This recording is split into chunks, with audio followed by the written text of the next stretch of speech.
नमस्कार मित्रों, नमः संस्कृताय। पूनम सिंह संस्कृत क्लासेस में आपका बहुत बहुत स्वागत है। तो हम थोड़ी थोड़ी चीज़ों को शुरुआत करेंगे। तो हमारा पहले जो सिलेबस में लगा हुआ है वो वैदिक साहित्य है। तो वैदिक साहित्य के बारे में हम थोड़ी थोड़ी चीज़ों को अभी से देखना स्टार्ट करेंगे। बाकी बहुत सारी चीज़ें हों तो हम थोड़ी थोड़ी चीज़ों को ही देखेंगे, तभी सारा सिलेबस कंप्लीट कर पाएंगे। तो यहाँ से जुड़िए और देखिए, क्योंकि सारी चीज़ों को हम यहाँ से बेहतर तरीके से करवाएंगे। ठीक है, आप लोगों के लिए अच्छे से तैयारी यहाँ से करवाएंगे। पूरा सिलेबस कंप्लीट हो जाएगा तो ठीक है, नहीं जो भी कुछ थोड़ी चीज़ें अगर छूटेंगी तो उनका हम प्रैक्टिस सेट करवा देंगे। ठीक है, तो अभी से आप लोग जुड़िए और थोड़ी थोड़ी चीज़ों को देखते रहिए ताकि आगे की तैयारी अच्छी हो पाए और आगे जो पेपर आने वाला है वो जून के लिए हम लोग प्रिपेयर हो जाएं। ठीक है, तो हम देखेंगे आज वैदिक साहित्य। वैदिक साहित्य में क्या है, क्या चीज़ें हैं। वैदिक साहित्य देखेंगे। वैदिक साहित्य का आज हम परिचय, पहले वैदिक साहित्य का हम परिचय देखेंगे। ठीक, थोड़ा थोड़ा चीज़ों को देखेंगे, समझेंगे चीज़ों को, क्योंकि बहुत ही बेहतर कहें या फिर बहुत ही अंदर से चीज़ें पूछी जा रही हैं। एनटीए द्वारा जो भी क्वेश्चन बनते हैं आप लोग देख ही रहे हैं, पेपर कितना अंदर से क्वेश्चन पूछे जाते हैं। तो छोटी छोटी चीज़ों को अगर हम लोग इग्नोर करेंगे या फिर नहीं देखेंगे तो चीज़ें कंप्लीट नहीं हो पाएंगी।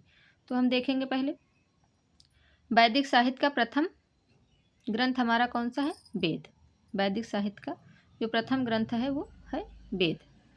ठीक, तो इस तरह भारतीय संस्कृति में इसका महत्वपूर्ण एवं गौरवपूर्ण स्थान है। वेद शब्द की उत्पत्ति विद धातु और घय प्रत्यय जोड़कर निष्पन्न हुआ है।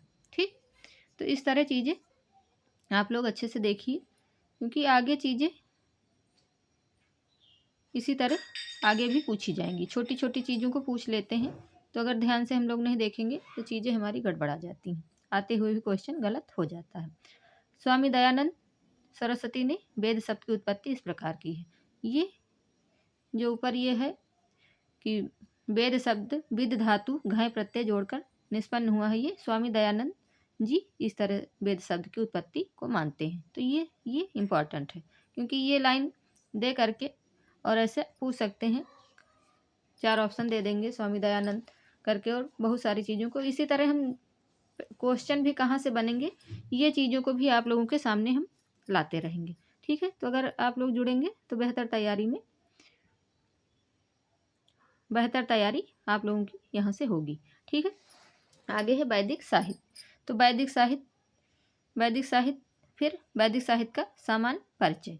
वैदिक साहित्य का सामान्य परिचय में आगे चीज़ें देखेंगे। वैदिक साहित्य का सामान्य परिचय। ठीक, विद्यन्ति जानयन्ति विद्यन्ते भवन्ति विद्यन्ति विचारयति सर्वे मनुष्याः सत्य विद्यां यो एष वा तथा विद्वांसश्च च भवन्ति ते वेदाः। अर्थात वेद वे हैं जिनके द्वारा सारी सत्य विधाएं जानी या प्राप्त की जा सकती हैं। ठीक है, वेद वे हैं जिनके द्वारा सारी विधाओं को, सारी चीज़ों के बारे में हम लोग उसको जान सकते हैं। ये चीज़ें देखिए। ठीक, आगे देखेंगे। फिर आचार्य सायण के अनुसार, अब देख लीजिए यहाँ आचार्य सायण के अनुसार वेद इष्ट की प्राप्ति और अनिष्ट के परिहार के अलौकिक उपाय को बताने वाले हैं। इस तरह यही चीज़ें संस्कृत में दे करके और पूछ लेंगे कि ये किसके द्वारा कहा गया है, तो आचार्य सायण के द्वारा। ठीक, तो इस तरह चीज़ें आप लोग देखिए और आगे अभी और भी बेहतर चीज़ें लाने का हम प्रयास बहुत बेहतर तरीके से करेंगे। नोट्स वगैरह भी प्राप्त करवाएंगे आप लोगों को। ठीक है, तो ये देख लीजिए, इष्ट प्राप्ति अनिष्ट परिहार लौकिक उपायम यो ग्रंथा वेदयत शह वेदा अन्य। इस तरह ये जो आचार्य सायण है ये कह रहे हैं। ठीक है, अन्य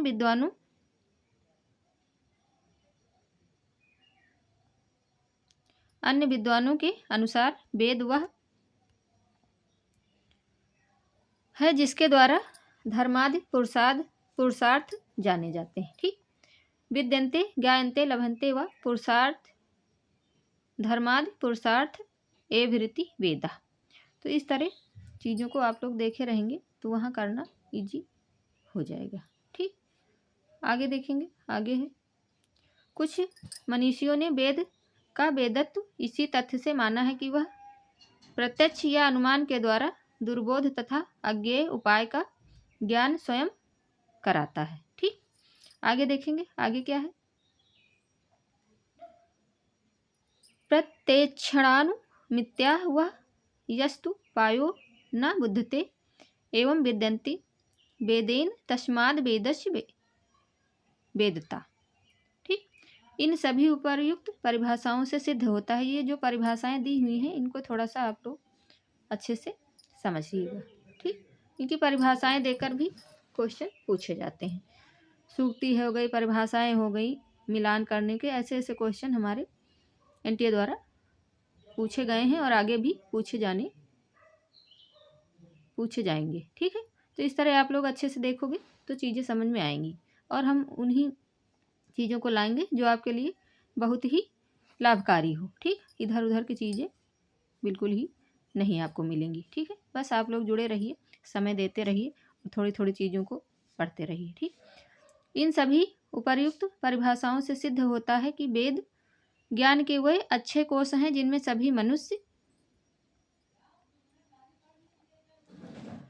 विषयों का समावेश है। ठीक, ये मनुस्मृति में कहा गया है, वेदो अखिलो धर्ममूला। ठीक, ये कहाँ कहा गया है, वेदो अखिलो धर्ममूला, ये मनुस्मृति में कहा गया है। ठीक, इन चीज़ों को आप लोग अच्छे से देखिए। ठीक है, क्योंकि ऐसी चीज़ें बहुत ही छोटी छोटी चीज़ों को पूछ लेते हैं जो बताना थोड़ा सा कठिन होता है।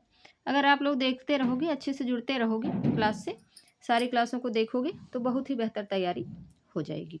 ठीक है, वेद समस्त धर्म का मूल है। वेद परमात्मा के निश्वास माने गए हैं। ठीक, यश निश्वास श्रुतम वेदा। ठीक, सृष्टि की उत्पत्ति के समय धार्मिक, नैतिक व आध्यात्मिक ज्ञान के लिए इनका प्रादुर्भाव हुआ। ठीक, इस तरह चीज़ें हुई हैं। ठीक है, आगे देखेंगे। ये मानव जाति के प्राचीनतम धर्म ग्रंथ हैं। अतः उस समय की संस्कृति, सभ्यता, धार्मिक मान्यताओं, रीति रिवाजों आदि को जानने के एकमात्र स्रोत है। वेद धर्म के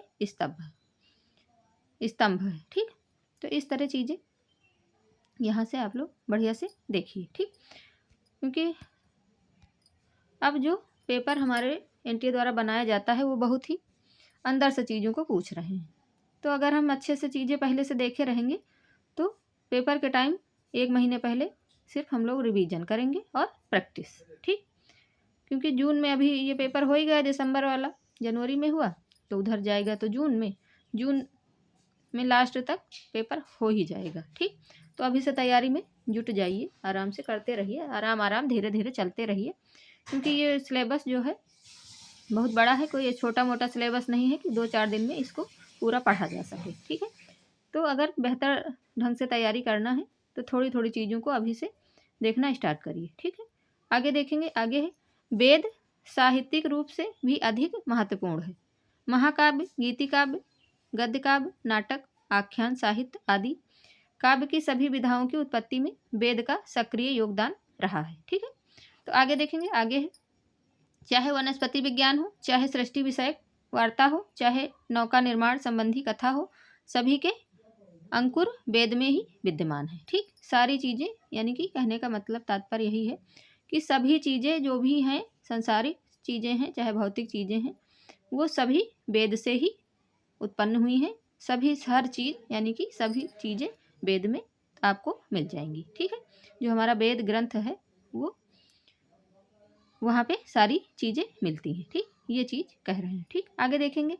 इहलौकिक और पारलौकिक दोनों के प्रकार के सुखों की प्राप्ति की स्थान वेद ही है। ठीक, चाहे वो यहाँ पे चाहे संसार की बात करें, चाहे स्वर्ग आदि की बात करें, पारलौकिक, तो दोनों की सुख की प्राप्ति वो वेद से ही प्राप्त की जा सकती है। ठीक है, जो लोग वेद पढ़ेंगे, वेद के अनुसार चलेंगे, वेद से ही सारी चीज़ों को करेंगे उसी हिसाब से, तो सारी चीज़ें उसको प्राप्त हो जाएंगी, ये कहने का मतलब है। ठीक, ये ही उचित और अनुचित क्या सही है क्या गलत है, इसके निर्देशक हैं। ठीक, ये वेद हमारे बताते हैं कि क्या सही है, क्या हमें करना चाहिए और क्या नहीं करना चाहिए। ये चीज़ें हमारा वेद बताता है। ठीक, आगे देखेंगे। कर्तव्य के उद्योतक, सुख शांति के साधन, ज्ञानालोक के प्रसारक तथा निराश के विनाशक। ठीक, जो सुख शांति है और ज्ञान है उसके प्रसारक और विनाश का जो विनाशक है वो हमारा वेद है। ठीक, देखिए कितना महत्व वेद का यहाँ पे बताया जा रहा है। ठीक, ये सारी चीज़ें वेद के लिए कही जा रही हैं, जो हमारा चारों वेद हैं। ठीक, ये वैदिक साहित्य में ये चीज़ें बताई गई हैं। ठीक, क्योंकि बहुत सारी चीज़ें ऐसी हैं जो वेद में लगी हुई हैं और जो हमारे सिलेबस में है, हमको उसी के अनुसार पढ़ना है, ज़्यादा उसमें नहीं हमें कुछ करना है। तो बस थोड़ा थोड़ा चीज़ों को आप लोग डेली क्लास, अब डेली क्लासें आएंगी, आप उसको बस जुड़ते रहिए और देखते रहिए। जो भी हमारे साथ जुड़ेगा उसको हम PDF वगैरह भी दिलवाएंगे। और आप लोग चैनल को अगर सब्सक्राइब नहीं किए हो तो सब्सक्राइब कर लो और लाइक शेयर वगैरह भी कर दिया करो, ताकि बाकी भी जिसको आवश्यकता हो उसके पास तक पहुंच जाए। बस हमारा यही उद्देश्य है कि संस्कृत प्रेमी जो भी हैं हमारे भाई बहन मित्र बंधु भाई सब तक चीज़ें पहुंच जाएं और उनको लाभ मिल जाए, बस यही उद्देश्य है, बाकी और कोई उद्देश्य नहीं है। ठीक है, आप लोग बेहतर कर ले जाएं, पेपर के लिए तैयार हो जाएं बढ़िया से। आगे देखेंगे, आगे हमारा है भारतीय संस्कृति के अनुसार। भारतीय संस्कृति के अनुसार वेद निंदक को नास्तिक कहा गया है। ठीक, जो वेद की निंदा करता है उसे हम नास्तिक कहते हैं, यानी कि नास्तिको वेद निंदका। ठीक, जो नास्तिक हैं वो वेद की निंदा करते हैं। ठीक, जो नास्तिक हैं वो वेद की निंदा करते हैं, इसलिए नास्तिको वेद निंदका ऐसा कहा गया। ठीक, आगे देखेंगे। भाषा विज्ञान की दृष्टि से, जो भाषा विज्ञान है उसकी दृष्टि से सभी वेद अत्यधिक महत्वपूर्ण हैं। जो हमारे सभी वेद हैं, यानी कि 4 वेद हैं, ऋग्वेद, यजुर्वेद, सामवेद और अथर्ववेद, ये हमारे 4 वेद हैं, तो ये सभी महत्वपूर्ण हैं। ठीक, वैदिक भाषा के बिना भारोपीय भाषाओं का अध्ययन संभव नहीं है। ठीक, जो हमारा वैदिक भाषा है उसके बिना भारोपीय जो भाषाएं हैं उसका अध्ययन संभव नहीं है। ठीक, वेदों के उद्देश्य सर्वकालिक और सार्वभौमिक हैं। ठीक, वेद ही सभी भारतीयों को एक सूत्र में बांधते हैं। जो वेद हैं वो सभी भारतीयों को एक सूत्र में बांधते हैं। ये भारतीयों के प्रकाशक स्तंभ हैं। ठीक है, तथा भारतीय जहाँ चीज़ें इंपॉर्टेंट होंगी उसको हम रुक के आराम से भी बताएंगे। आप लोग इसके लिए ना परेशान होना कि पढ़ते चले जा रहे हैं, क्योंकि जो चीज़ें बस सिर्फ देख लेना है एक बार, तो उसको इसी हिसाब से देख लीजिए, आप लोग भी एक बार पढ़ लीजिएगा, और जहाँ से क्वेश्चन बनता है वो हम आपको ज़रूर बताएंगे। ठीक है, इसके लिए आप लोग निश्चिंत रहें। ठीक, ओके, आगे देखेंगे। भारतीयों के प्रकाश स्तंभ हैं तथा भारतीय परंपरा में उन्हें शब्द प्रमाण के रूप में स्वीकार किया गया है। वेद 4 हैं, वो तो मालूम ही है आप सबको, वेद 4 हैं, ऋग्वेद, यजुर्वेद, सामवेद और अथर्ववेद। ठीक, ये हमारे 4 हैं। ये आगे देखेंगे, आगे क्या है। फिर वेद में जो हमारे देवता हैं, देवता लगे हुए हैं ना, हमारे सिलेबस में कौन कौन से देवता के बारे में हमें पढ़ना है, ये चीज़ें भी लगी हुई, अग्नि, सवित, विष्णु, इंद्र, रुद्र, बृहस्पति, अश्विनो, ये सारे हमारे देवता सिलेबस में लगे हुए हैं। तो इनके बारे में हम थोड़ा डिटेल से और अच्छे से देख लेंगे, क्योंकि यहाँ से भी क्वेश्चन बनते हैं। ठीक है, तो देखेंगे। फिर यहाँ पे हम देखेंगे देवताओं के बारे में क्या बताया गया है, देख लेंगे। तो जो यास्क के द्वारा निरूक्त है उसमें देवताओं को उत्पत्ति के बारे में लिखा गया है। तो क्या है, आचार्य यास्क ने अपने ग्रंथ निरूक्त में देव शब्द की उत्पत्ति करते हुए लिखा है, देवो दानव धोतनाद्ध दीपनाद्ध धूस्थानु भवतीति वा, अर्थात देवता अपने भक्तों को प्रकाश तथा ज्ञान देने के साथ ही उनकी इच्छाओं के भी पूरक होते हैं। देवता जो हैं वो अपने जो उनके भक्त होते हैं, ये सब चीज़ें तो नॉर्मल ही हैं, तो इसको एक बार सिर्फ रीड कर लीजिए। ठीक है, ऋग्वैदिक देवताओं की संख्या, तो ऋग्वेद में ये इम्पॉर्टेंट है, ऋग्वेद में देवताओं की संख्या 33 बताई गई। ठीक, ये चीज़ आप लोग देखिएगा। ठीक, ये 3 भागों में विभक्त है। ठीक है, ये 3 भागों में विभक्त है, 11 पृथ्वी स्थानीय और 11 अंतरिक्ष स्थानीय और 11 ध्रुव स्थानीय। ठीक, यहाँ पे क्या लिख गया है, तो यहाँ पे ध्रुव स्थानीय है। ठीक है, ठीक,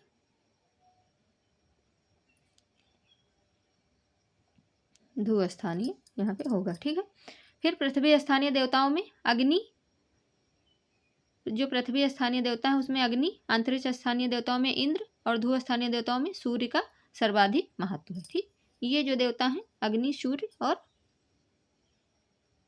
इंद्र, इनका अधिक महत्व है। ठीक है, क्योंकि सबसे ज़्यादा 200 सूक्त अग्नि के बारे में कहे गए, 250 सूक्त में इंद्र के बारे में कहा गया, बाकी जो हमारे हैं देवता उसमें बटे हुए हैं। ठीक है, ये अभी आगे हम अच्छे से देखेंगे। ठीक है, क्योंकि यहाँ से क्वेश्चन कभी कभी पूछता है, तो यहाँ से देख लीजिए आप लोग भी। ठीक है, अंतरिक्ष स्थानीय देवताओं में इंद्र और ध्रुव स्थानीय देवताओं में सूर्य का सर्वाधिक महत्व है। ठीक है, यह विभाजन इनके निवास स्थान के अनुसार किया गया है। ठीक, इनका यह विभाजन किस प्रकार किया गया है, तो निवास स्थान के अनुसार किया गया है। ठीक, आगे देखेंगे आगे क्या है।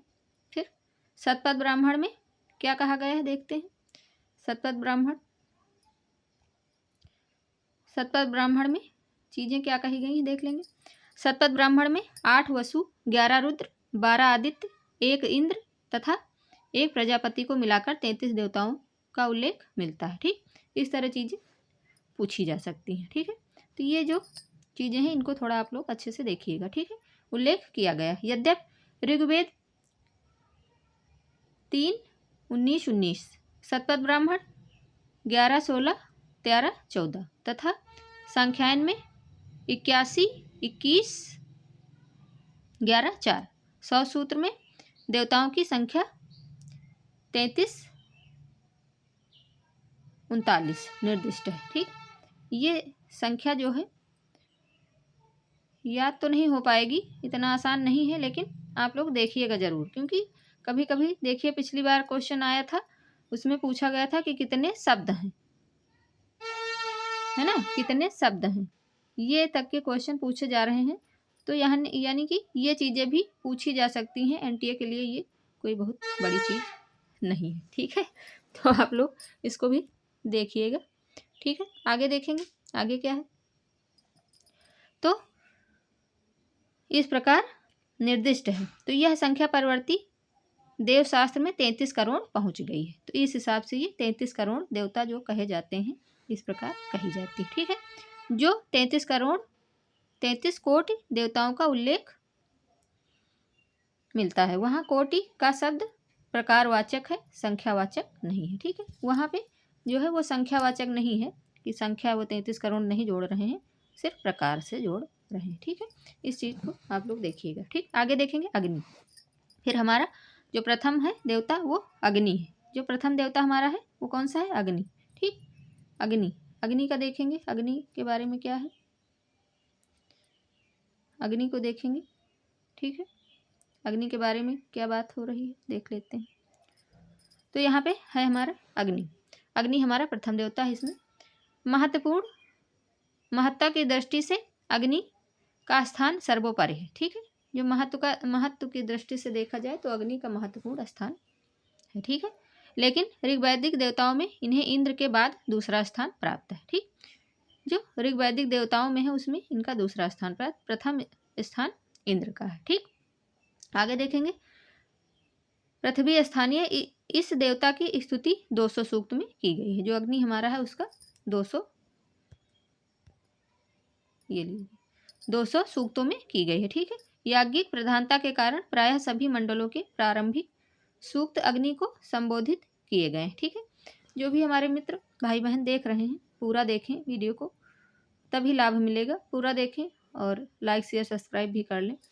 और आगे जो चीज़ें जो हमारे मित्र जैसे जो पहली बार तैयारी कर रहे हैं, जो लोग कई बार से तैयारी कर रहे हैं जिनका 1-2 नंबर से रुक गया है, तो वो भी जुड़ें और पूरी चीज़ों को देखें, क्योंकि छोटी छोटी चीज़ें ही हमें लगता है कि हमने सारा पढ़ लिया है, लेकिन फिर भी छोटी छोटी चीज़ें छूट जाती हैं और क्वेश्चन गड़बड़ हो जाता है।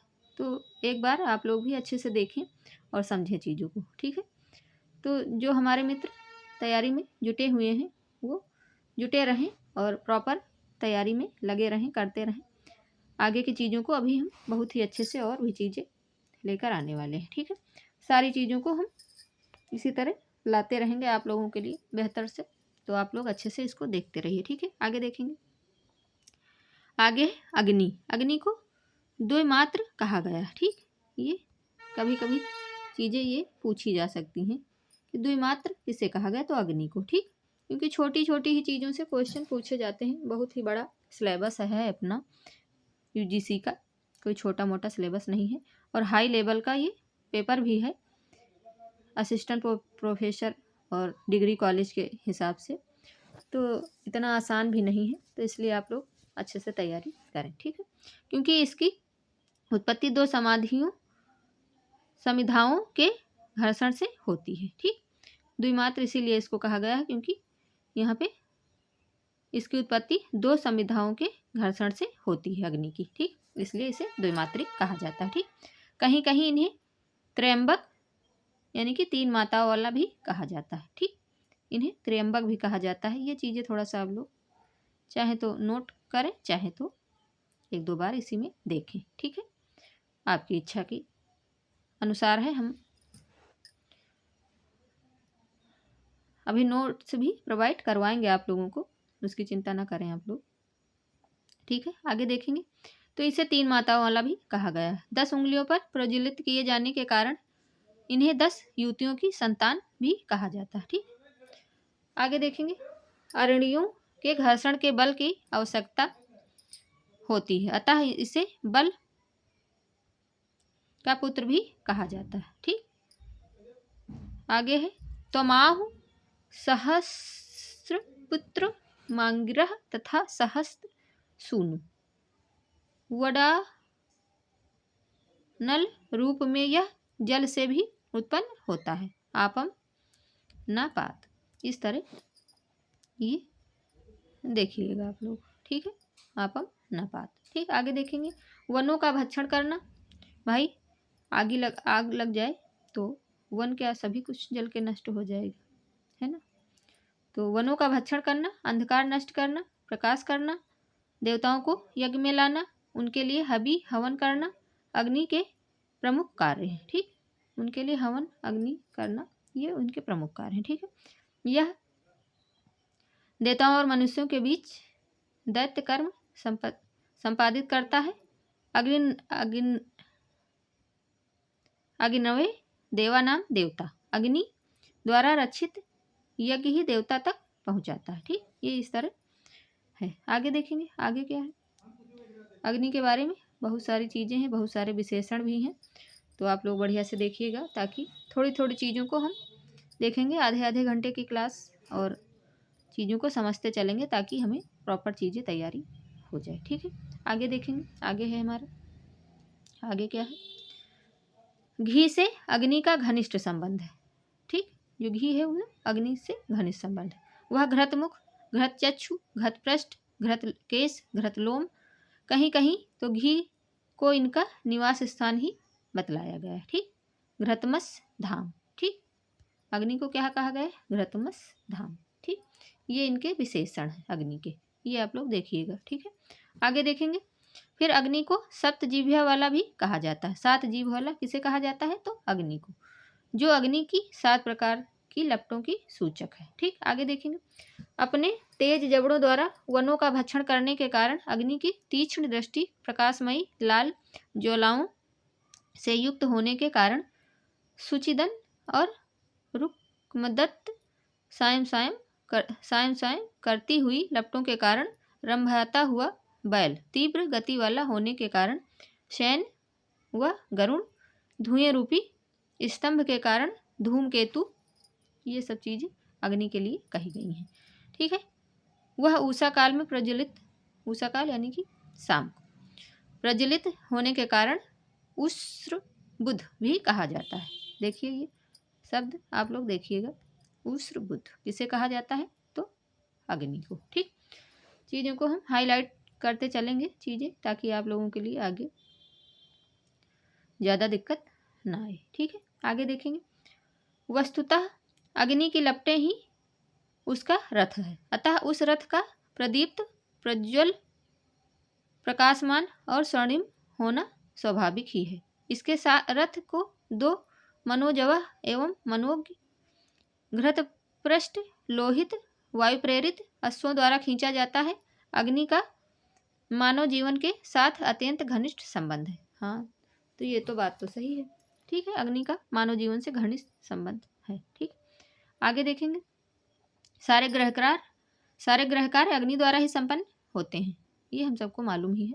दैनिक कार्यों में प्रयोग किए जाने के कारण इसे ग्रहपति भी, विश्वपति, दमुनस, वरेण्य, अतिथि कहा जाता है। ठीक, ये देखिए आप लोग, ग्रहपति, विश्वपति, दमुनस, वरेण्य, अतिथि कहा जाता है। ठीक, इसके माता पिता पुत्र, भ्राता व मनुष्य का मित्र भी कहा जाता है। ठीक, आगे देखेंगे। आगे है अग्नि को दुष्टा, यज्ञ केतु, यज्ञ का सूचक, राजा गोपा, रक्षक यानी कि होता, पुरोहित, ऋत्विक, दाता, कविक्रतु, अजिर, पुरातन, नेता, पावक, व्रत।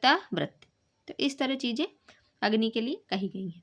ठीक, तो आज हम मित्रों यहाँ तक देखेंगे, बाकी की चर्चा हम अगली की क्लास में करेंगे, आगे की कक्षा में करेंगे।